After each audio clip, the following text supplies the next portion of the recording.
an undeniable climate emergency podcast. Today we talk with meteorologist Aïda Diongue-Niang, who is a vice chair of IPCC's Working Group 1 for the 7th assessment cycle. Our discussion goes into her work with the IPCC and how climate change is affecting sub-Saharan Africa. Africa emits a fraction of the emissions of the global north, but is still not getting the resources to adapt to a problem they are not causing, even while they bear the brunt of the damages. We are thrilled to amplify her critical work on building a truly sustainable and prosperous future for West Africa. Aïda, welcome to Amplifier. Thank you so much for joining us. We're really excited to have you. I'd like to start by just, if you could introduce yourself and tell us about your area of work. And, I'd love to hear how you got into it as well. What drew you to this work, how you evolved into it, and just tell us some about what you're doing, both in Senegal and I think with IPCC and some of the international work you're doing. Yeah. Hello, Harold. I'm delighted to intervene in the Amplifier podcast. I have been working for about 20 years in the National Weather Service of Senegal at the frontier of research development and operational weather and climate service delivery suite, from observations, forecasting, service delivery. And this is after actually my PhD and my postdoctoral studies in meteorology, respectively in France, and 1 year postdoc in the United Kingdom. It's a long time ago, in 2001. I am presently senior scientific advisor after many leadership positions within the Met Service on different aspects of weather and climate. So my current role is to provide advice, guidance on matters related to strategy in weather and climate research and operations. I have also been involved in many working groups and boards of the World Meteorological Organization and other organizations. And I used also to be the effective permanent representative within WMO, and also for a very short period, IPCC focal point representing the government. Representing the government of Senegal in the IPCC. Yes, but for a very short period, actually. But for the IPCC 6th assessment cycle, I was lead author of the Working Group 1 contribution. The Working Group 1 is a physical science basis, and the report was released in August 2021. And I was also member of the core writing team of the synthesis report, which has been recently released in March 2023.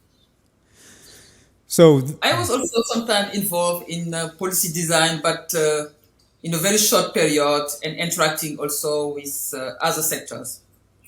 So,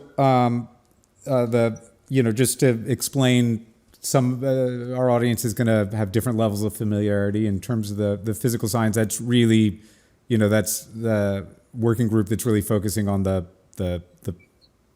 hard data and the science behind what's happening with climate change and the measurements and so forth. Maybe you can describe a little bit about what that working group is and how you all are approaching the question that are dealt with in the report. Yeah, the Working Group 1 assessed the past, current, and future climate change based on data, paleoclimate data as well, and process understanding and climate modeling. I was involved in the chapter 1. The chapter 1 was a chapter which describes the methods and the framework you use throughout the report or throughout the Working Group 1. But I contributed also to the chapter 8, the water cycle chapter to assess changing in the West African monsoon system. Great, and that's really been a big area of your focus is around changing in water systems in West Africa. I mean, that's where a lot of your day-to-day work is involved. So let's talk a bit about that. So climate change is having a fundamental impact on all of our systems on Earth. But maybe talk a little bit about the specific situation in Western Africa. What's going on in terms of water? I mean, there's both freshwater availability. There's changes in weather patterns, the monsoon seasons, in terms of some areas are getting increasing droughts, some are getting increasing floodings. A lot of places are getting both at the same time. So maybe just give us a big picture view of what you've been seeing in terms of the impacts of climate change on the water systems in that area of work. I think it's worthwhile also to mention first that West Africa weather and climate is driven by the West African monsoon. A monsoon refers to a seasonal transition of regimes in atmospheric circulation and precipitation in response to the annual cycle of solar insolation and the distribution of energy. And the West African monsoon itself arises from the difference in temperature between the Sahara in the north and the Gulf of Guinea Ocean in the south. And the West African monsoon extends actually over a vast region with contrasted geography from the equator to the margin of the Sahara, and from the Atlantic to inland up to the central North Africa, around the region of Chad. And it also influenced the Northeast Africa along with the Indian monsoon. I mean, the Northeast Africa regions such as the Horn of Africa, Ethiopia, this part of Africa. And what is important to note also is the West African monsoon is determinant for many aspects of life, including agriculture. Agriculture is mainly rain-fed, pastoralism, especially nomadic breeding practice, and also health. For example, the impact of malaria spreading, waterborne disease outbreak, and also energy, water management, and disaster management as well. Actually, and what we have noticed is there are a lot of variation at different scales, decadal time scales, also year to year, and within the season. And because of the importance of the West African monsoon, variation in the seasonal rainfall amount or in the occurrence of weather system can therefore have a high impact consequences on livelihoods and the economy in general, particularly in the Sahel region, the northern part of West Africa, where the vast majority of rain within a year falls within 2 to 4 months.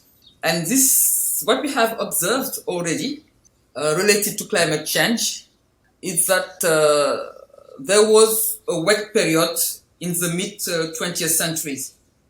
And this wet period was followed by a very dry period between late 60s to late 90s.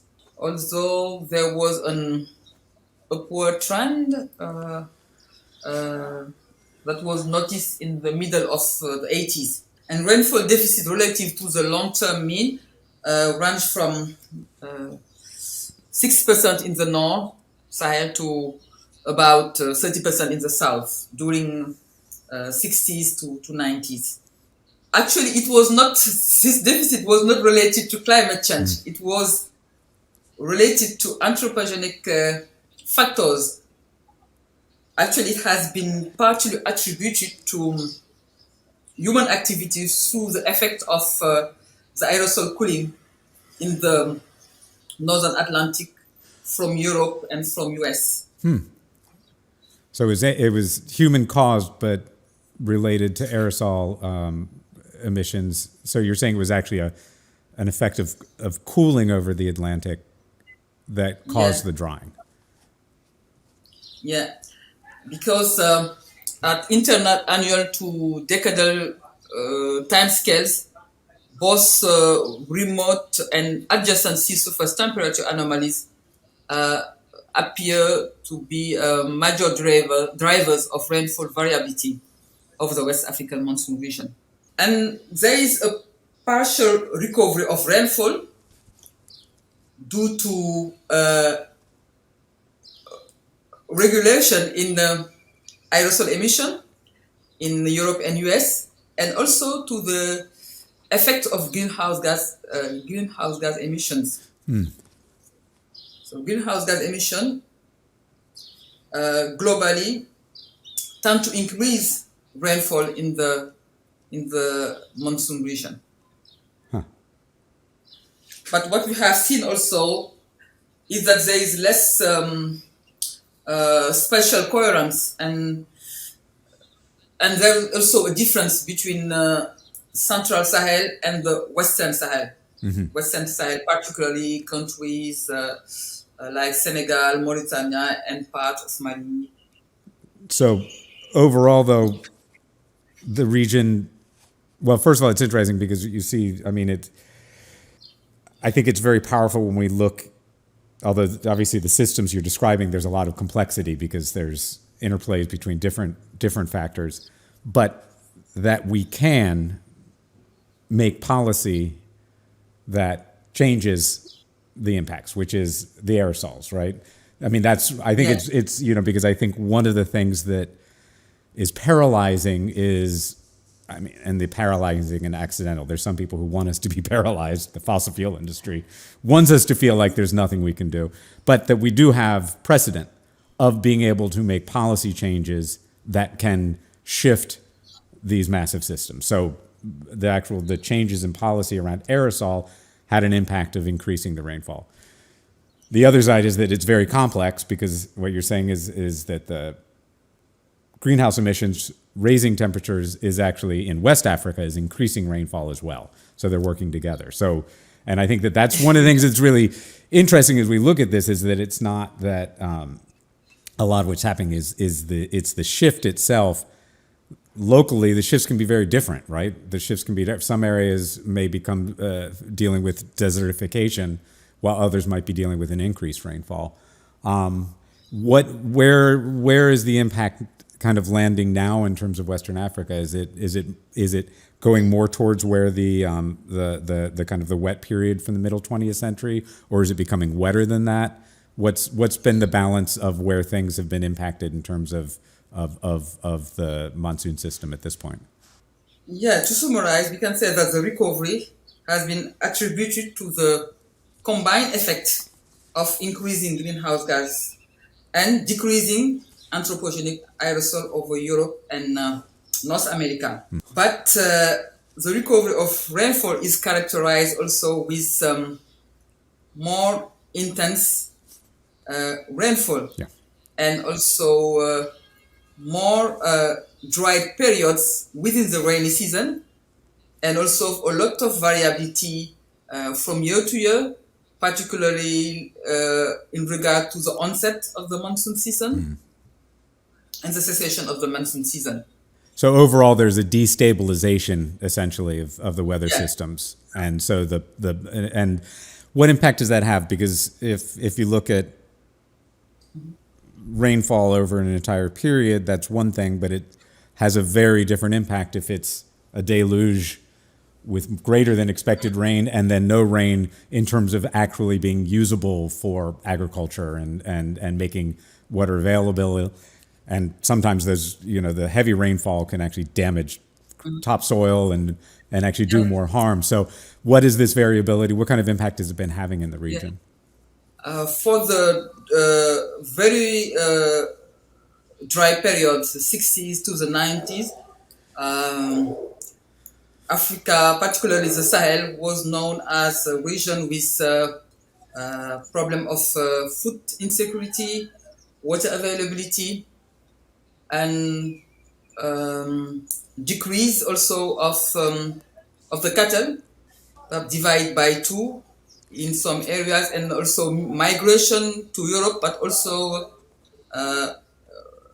migration within countries, particularly towards urban areas.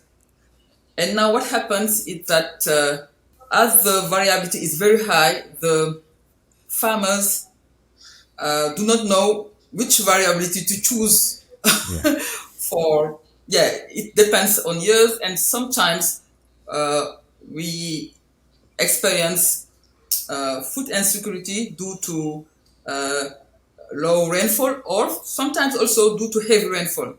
So it's very chaotic, and it depends on region. Even within the country, we do not have the same impacts. And also, perhaps we are talking about impacts on agriculture, but also we are having a lot of impacts in urban areas linked to heavy rainfall or wet spells, and the impact are increased by poor planning in urban areas, land use changes also. I mean, I think it's interesting because you mentioned in terms of increase in migration, and I think that this is, as I look at what's going on with climate, we're at the beginning of mass migration, right? Because we're seeing these impacts are ramping up and becoming more extreme, and food insecurity and political insecurity that follows, and this feels like one of the critical areas that we're going to have to deal with, which is large areas that may become unable to support populations, right? And, I think that when we look at conflict, migration, that as we look at these kind of, we talk about weather systems and these impacts, when they translate to the ground, what we're talking about, I mean, I think that many of the conflicts going on and essentially are already climate centered, right? I mean, climate is already behind a lot of the conflicts that we're seeing. Because when food insecurity comes up and the land can't produce enough food for a population, that inherently leads to conflicts. So maybe if you talk a little bit of this about how these changes in the weather systems are translating in terms of political instability and mass migration, what does how the science starts to link up to the human in a sense. Yes, climate change actually is a stress multiplier. There are some existing conflicts between communities, for example, between farmers and pastoralists. And these conflicts are enhanced by climate change and land competition. And also the high urbanization rate does not help. The higher, speak a little rate bit. Of urbanization. Yeah. I'm saying what how does that how is that what impact is that having specifically? Is it because people are moving away from subsistence and providing their own food and needing to, what is the impact of the increasing urbanization? Yeah, it's mostly competition of land between, particularly, we used to have what we call peri-urban agriculture. I don't know if it's the right word in English, peri-urban. I mean, around the urban area, we have some farming activities. So it's actually competition for land use around the urban areas. So as the urban areas are expanding, it's displacing food producing land, right? At the same time, as there are a lot of variability in the rainfall, a lot of people from agricultural region are moving also to urban areas to try to find some opportunities. Yeah. And usually they settle in very vulnerable areas. And those people also are hardly hit when we have flooding or other extreme events. Right. So it's very complex. Yeah. what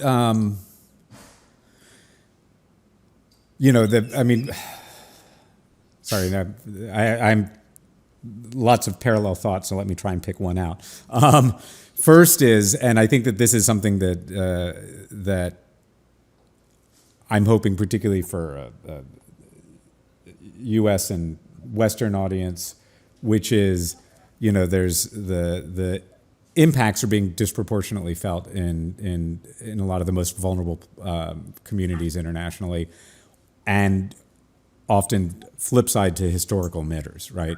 So Western Africa historically is very low greenhouse historical emissions, but much higher impacts. So one of the things, and I don't know if you would like to talk about this, one of the things that I think is critical is that we start to look at how the international community, which can start to provide the resources for the adaptation, as well as we're obviously looking to lower emissions, but what is needed?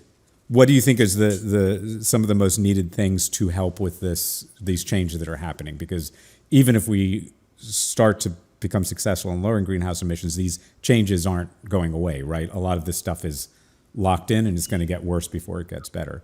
So what kinds of things are needed to actually help Western Africa adapt to these changes in the weather systems? Yeah, perhaps I should also mention another type of changes is sea level rise. We found that sea level is rising higher around Africa than the global mean over the last 3 decades. And in West Africa particularly, major industries and cities are localized near the coast.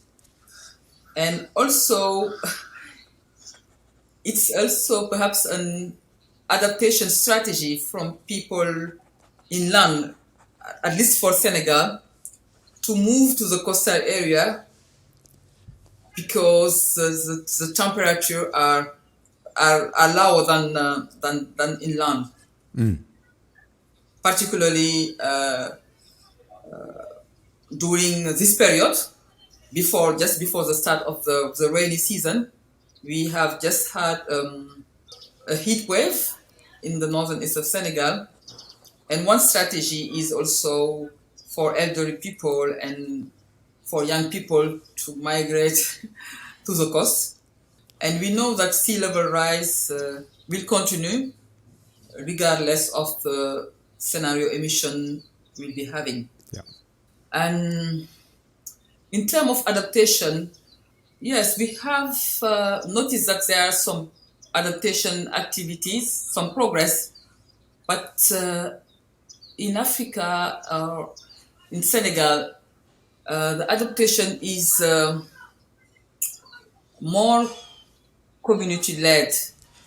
For example, farmers are trying to find strategies to have on-farm adaptation management, including, for some of them, increasing use of climate information. But we are not yet at the stage where we have a transformative adaptation. But also, perhaps it's hindering by lack of finance, because I think the part of global climate finance dedicated to adaptation is very low compared to mitigation, even though the part also dedicated in developing countries for mitigation is not sufficient. Yeah. And that is one thing, the lack of finance, but I think also it's lack of policies. And sometimes also we have seen increased evidence of maladaptation in different regions. For example, in Senegal, We have a coastal system called nyais, where vegetables are grown. And what we see is that farmers are using high cost irrigation systems, while projection uh, are indicated that there will be reduced rainfall and groundwater in most western part of the Sahel, even from 1.5 degree Celsius of global warming level. So Sometimes, they're using aquifers and historical rain to yeah, produce food now, and I suspect that that's the danger is that can be depleted, and if the rainfalls are going to be going down, that there's not a path for those to be restored. So you could see a situation of just not enough water to support agriculture. That's the concern, and that's what you mean by maladaptation, which is people are adapting, but in a way that actually might worsen the problem over the long run. yeah, in the future, Yeah, yeah, particularly. yeah, I think that they should find another way that high cost irrigation, yeah, because within few years we are entering in another. The West African monsoon is projected to enter in another regime. I'm not talking about extremes, but deficit of rainfall in general, yeah. and with extremes as well. And also we could have also a problem of salinization Because of the raising of sea land. levels, Yeah, that it's rising sea level, the yeah, aquifers and are contaminated by raising sea levels, so that can no longer support agriculture. yeah, exactly. And sometimes also action are taken by government without consultation or uh, without taking account scientific knowledge or local knowledge. For example, sea walls were put about 20 years back in the coastal area south of Dakar, and that misled the population because they thought they were protected, but it was a false protection. And it happens, the sea walls uh, happen to have worsened the situation. Yeah, Yeah, there are and that other examples also. of maladaptation. Yeah, that's. Are there movements afoot, or are there any process that gives you hope around pointing in a direction of actually adaptation in a way that can work? Are there efforts or things that you think are a success, or guides that we could look to as examples to better support effective adaptation? I mean, to me, the hope is that although they're obviously difference mitigating in terms of lowering emissions to prevent future heating and adapting, which is in the face of what's happening, is that the ideal is that we tie these together, and that the adjustments we're making in terms of lowering emissions, and that, well, I mean, sorry, let me reframe that, because I think it really is, it's really the effort towards adaptation rather than maladaptation. I really do think that that's just a very useful framework. Are there efforts that look not just in that look as in terms of the long term that you think are hopeful in terms of effective adaptation that can meet the needs? But I know there's a lot of complexity in that, because you're dealing with changing economic base in terms of how people are making their living, the urbanization, the rising sea levels, the other things. But are there areas that you think are hopeful on that front in the region? And if there's not, that's also, I mean, be honest, I'm not, I just. Yeah, I think the first action to reduce risk is to reduce or avoid greenhouse gas emissions, and it's a collective action Yeah. across the world. And in the IPCC working group 2, the working group on impacts, vulnerability, and risk, has conceptualized development framework called climate resilient development. I think it's important for countries such as ours, which have development constraints. And I think we cannot dissociate sustainable development from climate. And we need to integrate adaptation actions, mitigation actions, and also actions that help to meet basic needs and sustainable development goals.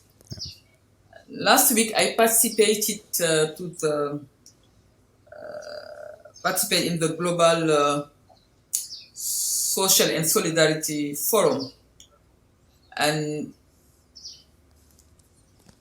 people didn't at the beginning mention climate, but inclusive government, poverty reduction, circular economy, gender and inequality issues were prominent in the discussion, and also how we can conserve and protect our ecosystems. And it happens, it's really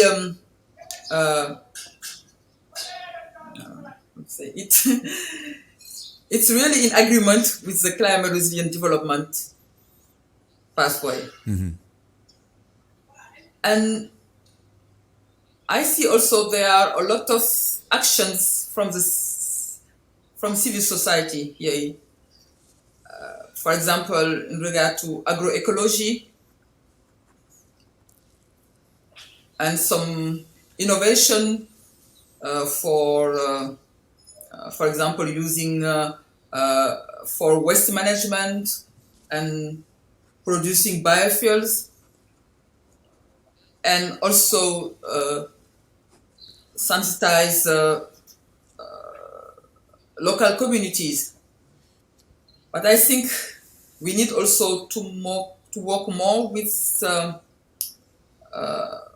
private sector, and also together with the government, to have better coordination of action across government departments. They have some action here and there, but we need coordination, and also to work in a more inclusive manner with local communities, with the private sector. Yeah. Yeah. So, I mean, but there is okay, sorry. No, please. What were you saying? I was just thinking that there is some hope when you see that there is an increasing awareness about climate change impact, and there is a high demand of climate knowledge, particularly from civil society, from communities. And the government has started to, at least in the design of development politics, for the first time, to have a coordinating effort between different government departments, civil society, and private sector. It's a beginning, but at least it's a start. Yeah. Before we didn't have it in the past. So there is you're seeing a greater recognition across different parts of the government and civil society that this is happening, and that strategies need to be developed. So that there's at least the kind of sounds like more of an open conversation about what's going on. Yeah. Yes. But I think what we need also is courage. It's not from Africa, which is the continent which contributing the least to climate change, but it's encouraged across the world to to transform our economy, our production and consumption pattern Yeah. to reduce or avoid the greenhouse gas emissions. Yeah, and that's the first order is how do we reduce emissions, and I mean, speaking from the United States, which historically we've done the greatest level of emissions, and continue to do that, and I find here a complete lack of that courage, right? There's an increasing awareness, but we have a president right now who's, on one hand, done more investment around climate change than any other president. On the other hand, Yeah. continues to approve fossil fuel projects which are not in line with keeping us to 1.5, let alone below that, and potentially not even to 2 degrees. So we're continuing to expand fossil fuel production at the time that we know that it's threatening all of human society, and then disproportionately affects places like Western Africa, which don't have the historical weight of having caused the problem, but are on the front lines of it. That's why we do what we can here. But historically, I think we're just globally, we're not at that. We haven't reached that moment of responsibility and accountability and having any kind of level of courage. So even the people who recognize the climate crisis here are continuing on the same path that we've been on, right? And that's the historical tragedy, and it's not even, Yeah, that's true. You mentioned inequality in emissions, and emissions have grown actually in most regions, but yes, they are distributed unevenly, yeah, both cumulatively from 1850, but also at the present day. yeah, And perhaps some statistics for the present day. In 2009, the mean emission per capita is 6.9 ton CO2 equivalent. For Africa, it's 4. And for least developing country is even less, 1.7. So 4 times less than the global average. yeah, And for North America is 19 yeah, ton CO2 equivalent. Middle East is 13. Europe is 8.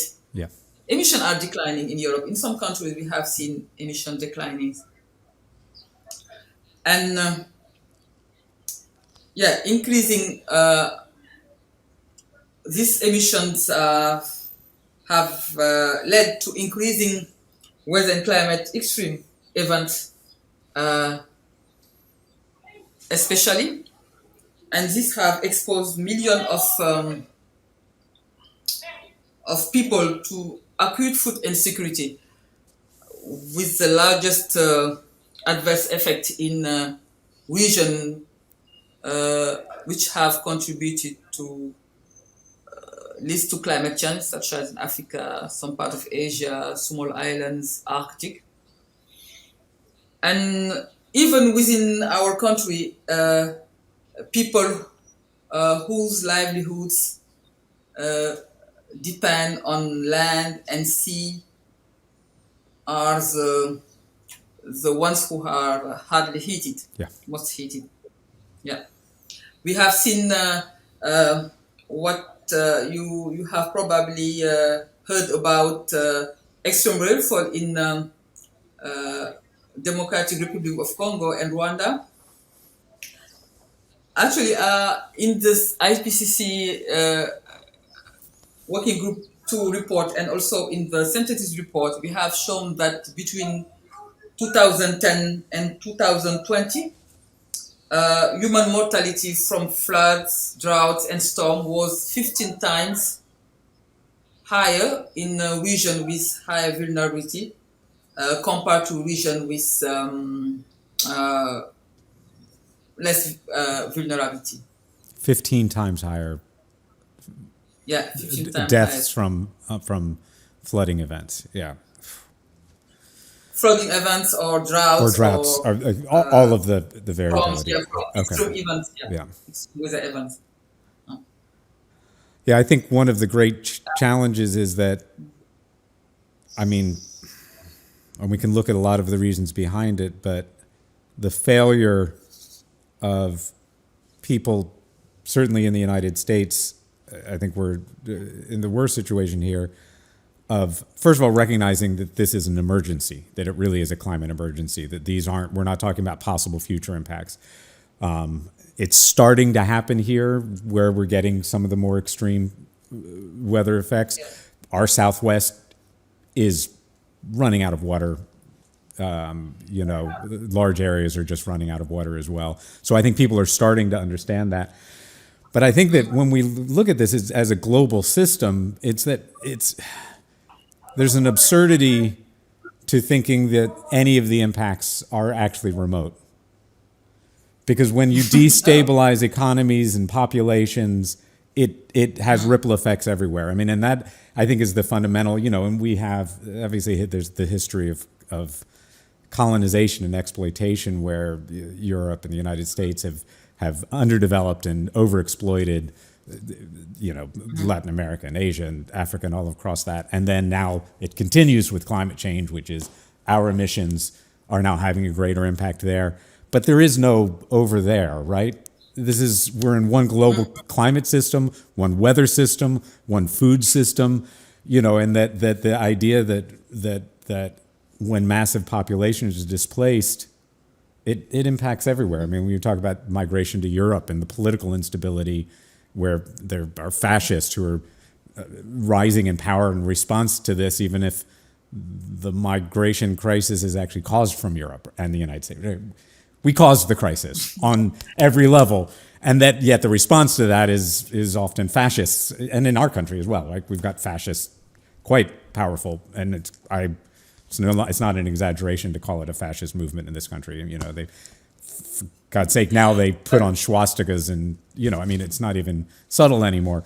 So, like how we get to people understand that it's always been true, but really now everything we do that affects somewhere else ripples back, right? It's all one system, and that food scarcity is not going to be something just in the most vulnerable regions. We've been dealing with inflation and food becoming, so we've got food insecurity in the United States despite our absurd wealth stolen from everywhere else, right? We have food insecurity, and that's going to get worse here as well, right? With droughts here and as other food systems. So I don't know.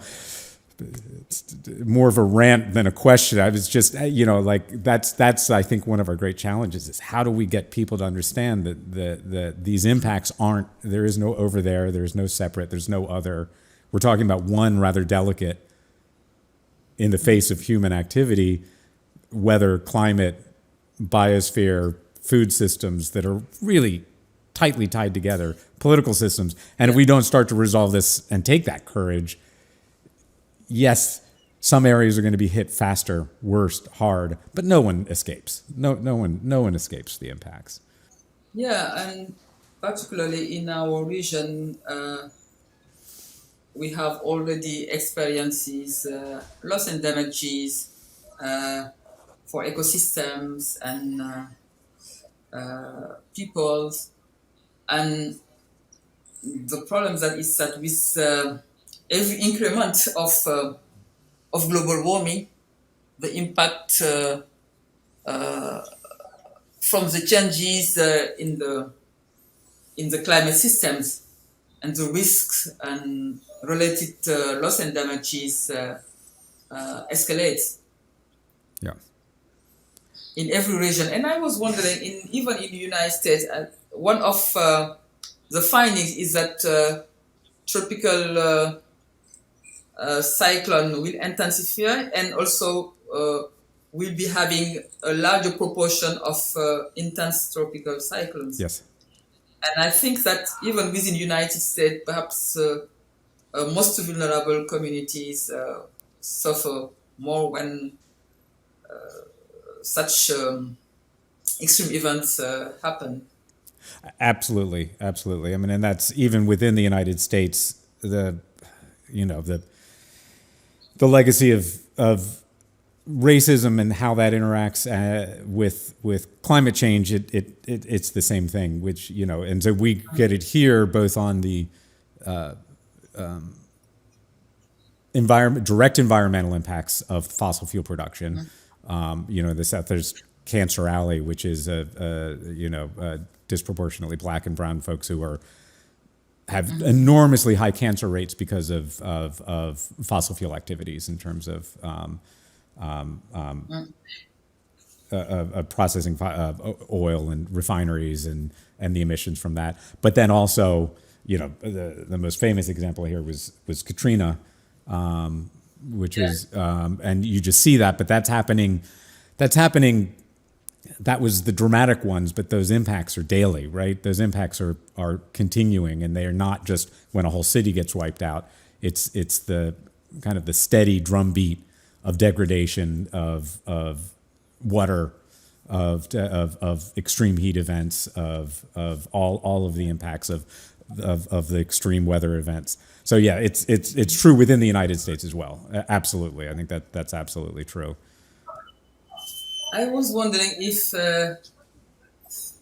people in the United States, some of people know that some of the tropical cyclones are generated off the coast of West Africa. And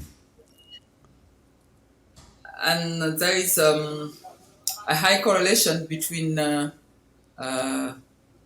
wet season and high hurricane activities in the United States.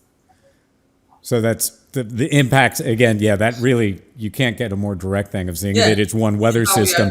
The climate impacts there are affecting the local rainfall and local weather systems, but then that's also supercharging systems that are coming over and impacting here. Yeah, I actually don't think that's people don't think about it that way. I mean, I think that we're more used to thinking about the Caribbean and what's happening more locally. Okay. But I think that's really, it's an interesting, I'm thinking now about making some explainer videos, because I do think that kind of level of concreteness about what we mean when we say it's one system, that we've done these historical emissions, they're impacting the monsoon systems in Western Africa, which in turn is sending over supercharged systems that are causing devastating damage here. So there is no running away from it. It's not. That's a really. Sorry, I'm making a note to myself because I actually think that's something. I think that's actually a useful frame to start breaking down that sense of these impacts are something that we're escaping. We've caused them, but we're reaping what we sow as well, and that's a really interesting one. Yeah.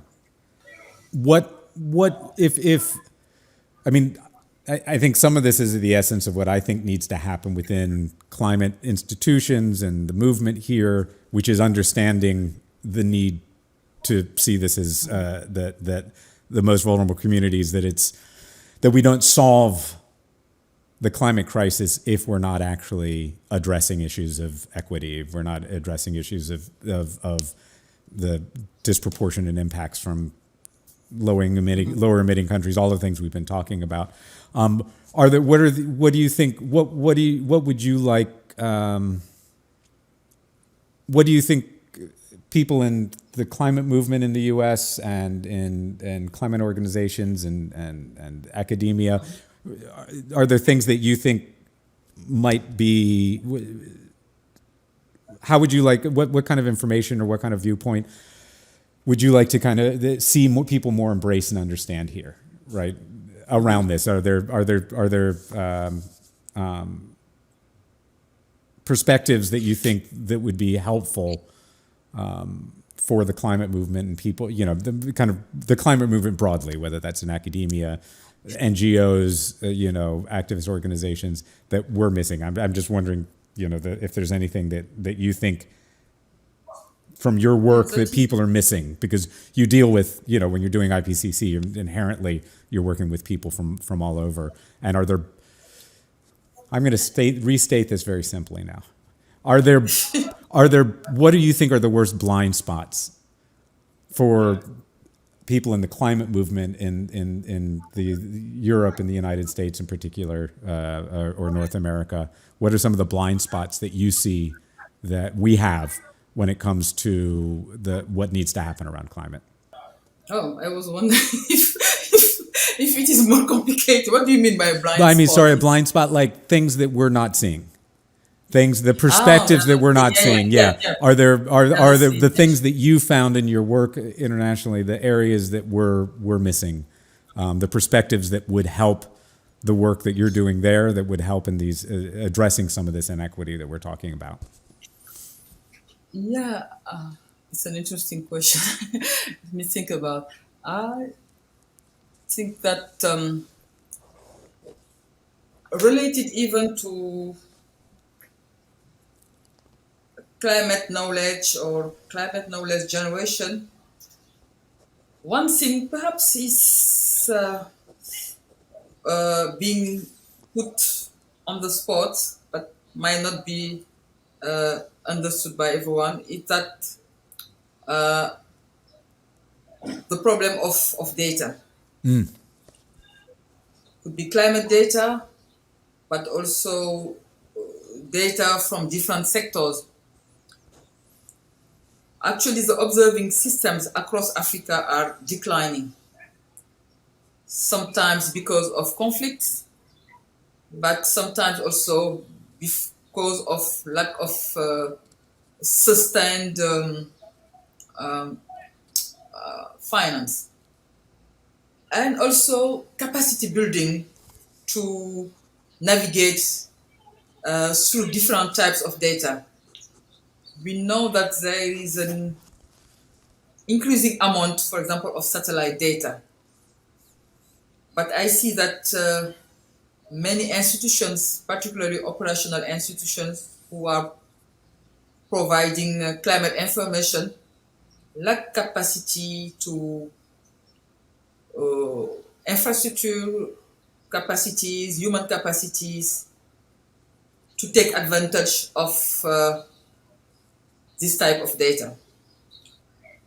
Another thing also is perhaps linked to accessing to climate science.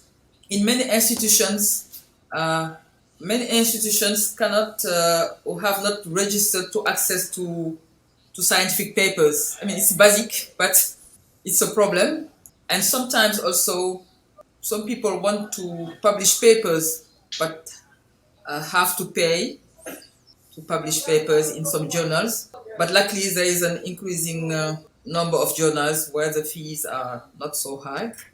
And that's really, I mean, those barriers to entry for publishing is really about what is accepted science, right? That's how, in the science world, being published in a peer-reviewed journal is what makes science kind of accepted and official. So if you're limiting access to the publishing and it's not democratized, then you're reinforcing all the previous inequities in terms of whose voice is determining the science, yeah? Yes, and exactly. And even within IPCC assessment, it's real issues because the assessment is based on published papers mostly, sometimes on grey literature. So some impacts of climate change are not sorry, let me say it again. Some climate change impacts are not brought to the climate change assessment because of lack of publication in the peer-reviewed journals. And it enhances lack of knowledge of what's happening in some developing regions. So the actual assessment, the kind of the globally, this question of democratization of, I mean, it's interesting because we're really looking at two sides of data here in democratization. One is access to the data well, there's really three, maybe there's more, but I'm thinking because there's lack of data, because of lack of resources or conflict and range of things, that means we're not actually getting the raw data because satellite data can be extremely valuable, but is also not the same as locally measured data, right? Locally measured data is a gold standard because it actually, you're there. That's dry, that's wet, to specifics, how much rainfall was there in this many days, rather than just kind of an overview from a satellite. So we're losing data because of lack of funding or conflict or other things. So we're not getting the data that we need to get an accurate picture of some of the most impacted areas in the world. Then, when the data is there, we're lacking access locally. From my understanding of it, some of this is that the data may just be, even if it's available in a format that's not usable, and that it's not being provided in a way that can be actually used locally. And it might just be sitting on a server somewhere, and you have to know how to take that and process the data and do that, and that's a whole set of resources as well. Yeah, particularly satellite data. And for example, for the working group one assessment, we were not able to provide a clear picture of heavy rainfall change in many parts of Africa from 1950 to the present day because of limited access to data. That also impacts how funding flows, right? Because if it's not documented, because a lot of the funding is based on that very data, right? So you've got a lack of resources to get the data, and then the lack of that data, as I'm understanding what you're saying, then can then also impact that the resources don't go to address the problem. So it's a circle. Assessment of what's happening here. Yeah. And then on top of that, it's the ability to publish and is another factor that's limiting the data. So this question of democratizing data on all these different angles, in terms of democratizing science and data, in terms of the resources to get it, the ability to utilize that data locally, and the ability to be placed on an equal playing field as scientists documenting these problems. And that all of this seems to undermine our ability to understand the problem and to address the impacts, right? It means our global understanding is hurt, which damages our ability to deal with climate change overall. If we're not getting the right information, we're undermining the entire process of trying to address this crisis. And then we're disadvantaging the areas through all these things that are already historically most, overly impacted by it. Yeah. Yes, there is a disadvantage in understanding climate change effects and impacts, but even through the lens of disaster risk reduction, many countries are not providing early warning systems, or sometimes because of lack of this data, also because of lack of resources to provide or access weather and climate forecasts, for example. And also, perhaps this is to do with our own structure, sometimes lack of coordination between what the research institute or operational center provide and the action that are taken. I think it's not unique for our country. Right. In many countries also we see that. Yeah. But it's an additional factor. Yeah. So this democratization of data and science is seems like actually a pretty critical area to be addressed, because it affects our knowledge base around what's happening with climate. It affects financial flows to addressing impacts of climate.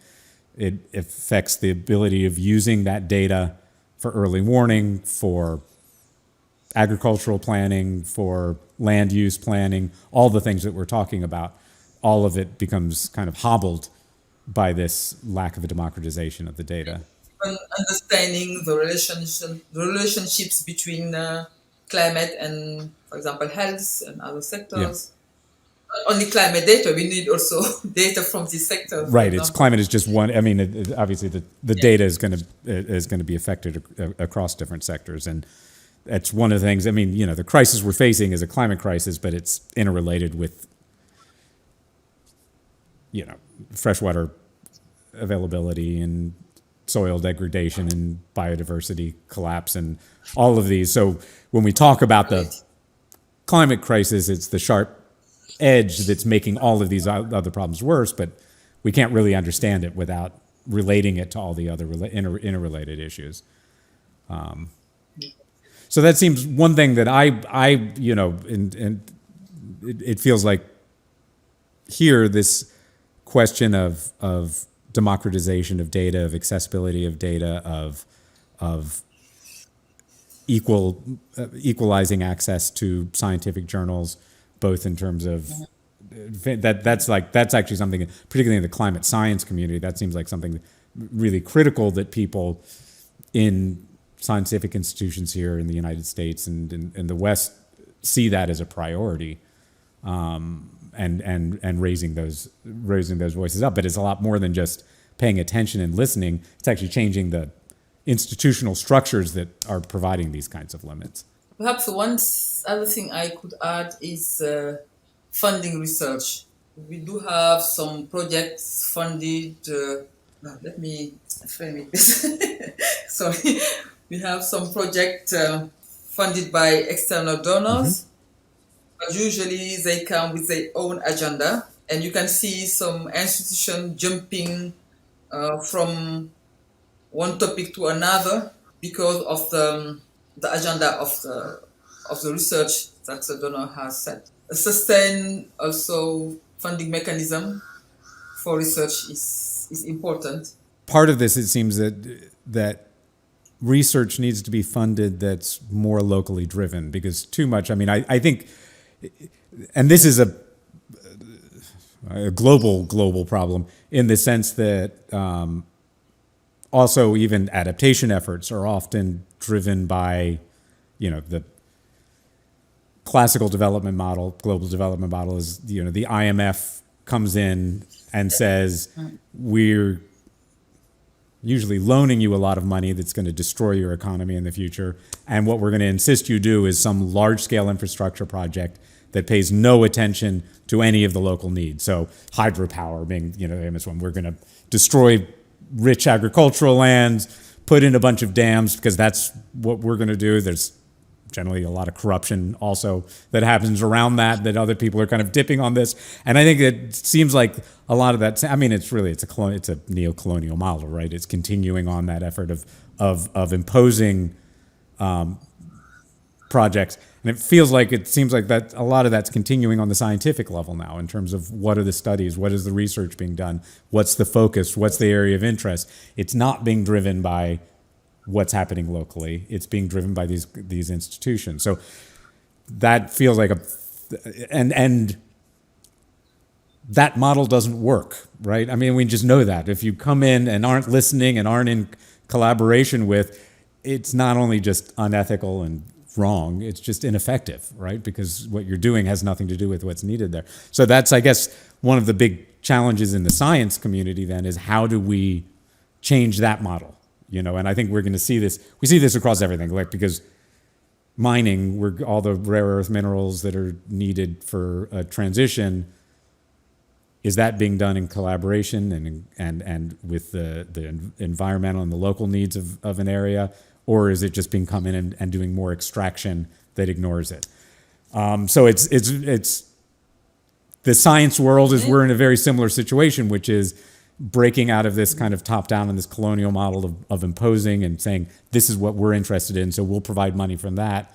And funding things that aren't done locally is doesn't lead to good science, right? It's just not, it doesn't lead to good information, doesn't lead to good insight because it's not actually built out for that. So it feels like in the sciences, we're in a very similar position of having to challenge those same kinds of structures and those same ways of doing things. Even for climate action in general, we have also many NGOs, many organizations which have some projects, but sometimes you you can find in the same area three similar projects with different partners, and usually also people to implement their projects. They come with their expert, and it does not help to build capacity and to have sustain and sustain action. Yeah. And maybe there's another layer to this, which I think that also when we talk about, so access to being able to publish in the science world for scientists is really critical. But I think there's another layer to me, which is what is valid scientific knowledge? Because there's publishing in that model of peer review, published science and how it develops, but particularly when we're talking about food systems and weather systems and land usage, we're talking about a whole other level of knowledge, which is indigenous knowledge and local knowledge and traditional knowledge, which I think has been also extremely devalued, right? And that it's, when the air quotes around the expert, right? People come in with their experts, and what is that person an expert in? Where is their expertise been drawn from? How much of that expertise is based on what's happening in the area they're supposed to be advising on? Yep. And to me, there's this other level of understanding the value of science that's not in that model, right? And it's not a romanticizing of traditional knowledge and saying, that it's that this is often generational observational data, right? People who've been farming land for many generations have observational data and practices. Sometimes they might need to change. It's not saying that everything traditional, particularly when weather systems are changing, tradition is going to have to change.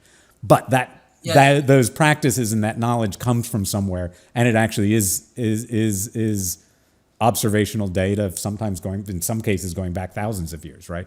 And how is it that we can start to integrate and recognize and value that level of knowledge as well?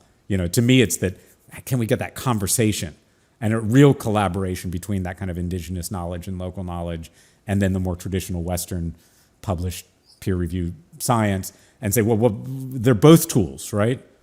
And if you devalue the local knowledge, this other knowledge may not work, right? It may that's the blind spot again, the things that you're blind at. The blind spots are the things you don't know, you don't see, right? You're not aware that you're not aware, right? And that's what it feels like a lot of this. So anyway, so I don't know if you have any thoughts on that, but I think that seems really critical, and that's being able to make a collaboration between those kinds of local knowledge and scientific expertise, more traditional scientific expertise, seems really a critical part of the process as well. It's really important, and also acknowledging both knowledge in actions, because what we are seeing also, particularly from government projects, they are not relying neither on scientific knowledge, neither on local knowledge. It's different time scales. They have something to do. They go ahead without consultation and taking account of different knowledge. And what we have seen, particularly in the Sahel, is that particularly farmers have learned to adapt to climate change. Sorry, it's not climate change, sorry. I have to do it. I wanted just to say that in many regions and in the Sahel, farmers have learned to adapt to changes they have experienced in their area. And they have developed some resilience. And I think we need to listen more to them. Yeah. And for example, we had here perhaps you have heard about the Green Wall across the Sahel. Yeah. This project started perhaps 20 years ago, but a lot of countries didn't have tangible results because they didn't involve the people in building this green wall. People who are living there know which tree to plant, and also if they are involved, they will take care more about yeah about the trees that have been planting, and they might also want to plant trees that are more useful for them. And now the project in Senegal, they are changing the way they used to run the project by involving more local communities, and putting also this project with more development in a more development context. Perhaps that will give better results with that. Yeah. Well, and that's, I mean, that feels tied because one of the, planting trees is always a very, like, always the easy thing for politicians sometimes to go to. And what we see is often what it results in is a bunch of dead saplings a few years down the road. And so what you're talking about is really that, again, being able to integrate local communities, not just knowledge, but interests, right? And that makes sense, that their material interest. And that feels, it's kind of tied because what we know is now, I mean, planting trees is not that meaningful. Restoring ecosystems and biodiversity is. And part of that is that it's very hard to do that if you're not going to involve the people who live there as well. They are part of those systems. And so you need to understand how is it that you're creating complex ecosystems and restoring those rather than just planting trees, because how many projects were 1 million trees, 1 billion trees planted, and the climate and environmental impact was negligible, right? Just didn't really do it. So so that's interesting. So do you feel that's one of those areas that you're seeing in Senegal, that there's at least a recognition of the failure and an attempt to try and develop that? Yeah. Well, this just feels like I think that this model of understanding, because if you look at that, this is where, if local farmers are developing resilient methods of adapting to changes,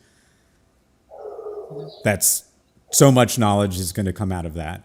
But then the other side of the data, which is if they're doing that without an understanding of what might be happening in terms of precipitation and weather changes coming in the next 10 to 20 years, then also there's a gap there. So that's really, it's where it's like, how do we bring and value both sides of that knowledge, right? That local knowledge and then the data that means that they can understand where some of those things are going to run into it, like how much groundwater is left, like what is, if you're using too much groundwater, how many years, and is there a way to do that adaptation that actually won't run through the groundwater? What are those kinds of solutions? So it feels like that's really, it's like, how do we get all that conversation of the local knowledge and the data together in terms of coming up with the solutions?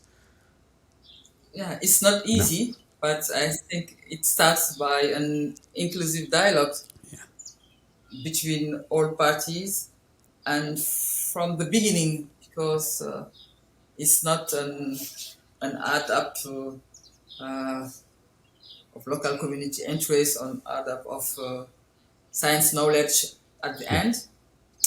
And particularly for this green wall, I was wondering if with the species they will use for restoring ecosystem and tree planting, if they take into account the future changes in the climate in this region. I don't know yet. Because you're planting something and then the changes, that means that it's going to be inhospitable towards that plant species 10 years from now again. You haven't really accomplished anything. And so we need to have this inclusive dialogue, but also inclusive governance across scales, from the national scales down to the local scales. It's not easy, Yeah. but it's the way to Yeah. go.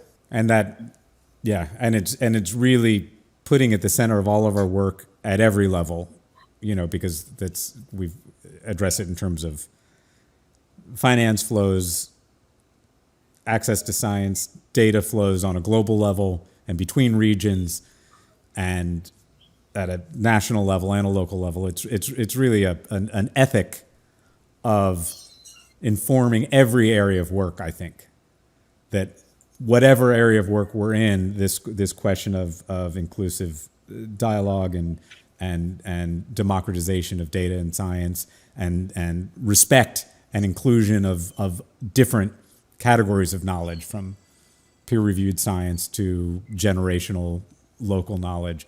There's kind of an ethic that I think needs to be fought for by everybody in the climate movement, at whichever level we're working at, because I think that this problem flows through to it flows through to every level of work, from the local to the global.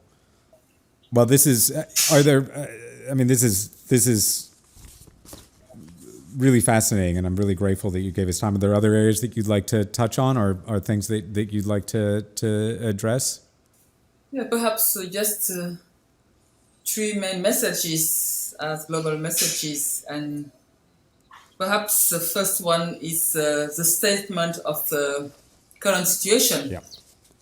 That the current trends are incompatible with a sustainable and equitable world, as we have seen, to more than 1.5 centuries of fossil fuel use, and also unsustainable patterns of production, consumption, energy, and land use.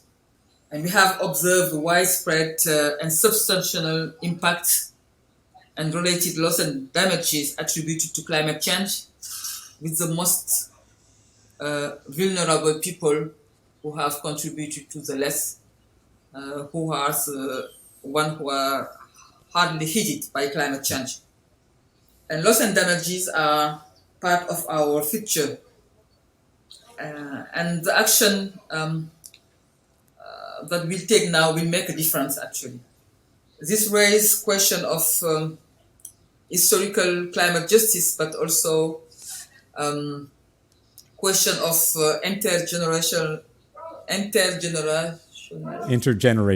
Yeah. It's a tough one. Yeah. It raises questions of historical climate justice, but also intergenerational climate justice, because the extent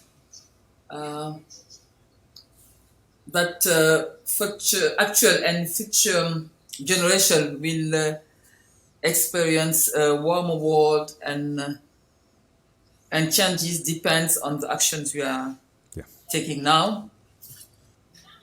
Without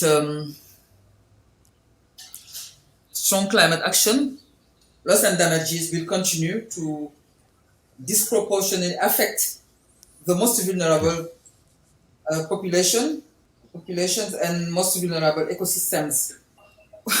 What we can do is to really to have the courage to embrace transformation across the world, across the sectors, across the systems.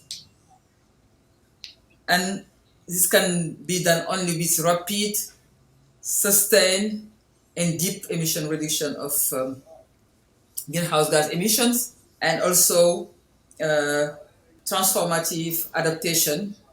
Yeah. I don't know how. Yeah, it's like I said, that it's a climate emergency. It really is. It's and the changes we make now will have a fundamental. We're the speed will have all the difference about whether we have a sustainable global society or not. And I think that's just how do we get that sense of urgency and emergency into people's lives, that this is what we do now is going to determine the future dramatically, and it has an outsized impact. Yeah, absolutely. Well, thank you so much for joining us. I hope we are able to talk together and follow up with your work as we go.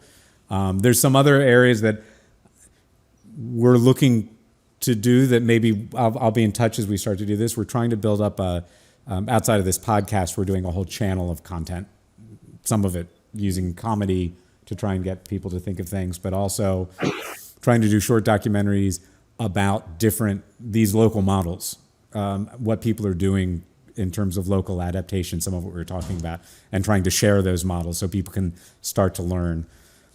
So I'd love to be in touch as we start to get that going. I think we're doing a pilot this summer on this because I'd love to share that, and because I think that there may be local efforts there that we could learn from as well. And I think that's I think as well as the global institutions, like creating means of sharing knowledge and communication peer to peer around the world. You know, how communities are solving it, how they're bringing in the best science and data and local knowledge and learning from that, because it can't just be top down. Climate requires some top down solutions, like keeping the oil in the ground is not a matter of an individual, right? Those are global systems. But like I'd love to be able to share some of that, because I think also people's beginning to share that knowledge directly with each other, so that we're also moving from the bottom up and getting some of that knowledge directly to each other is really something I'm really interested in trying to be, a part of that conversation as well. And also, even across the country like Senegal, I think there are some interests in many research community, even, for example, in the lawyers communities. Do you say lawyers community? You mean sorry. Lawyers, the legal? Yeah, legal. Yeah, yeah.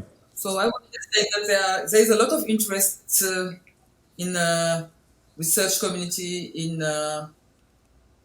many professional communities,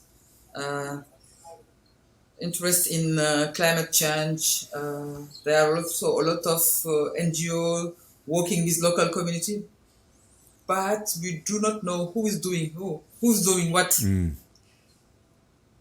And we were thinking to see how we can federate or at least have visibility on science action on climate change, and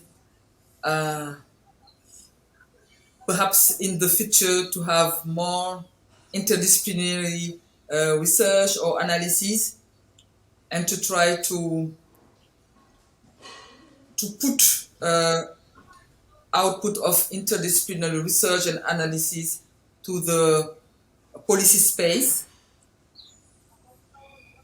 We are also thinking on how we can organize ourselves between researchers, between practitioners, between local communities, but it's not easy.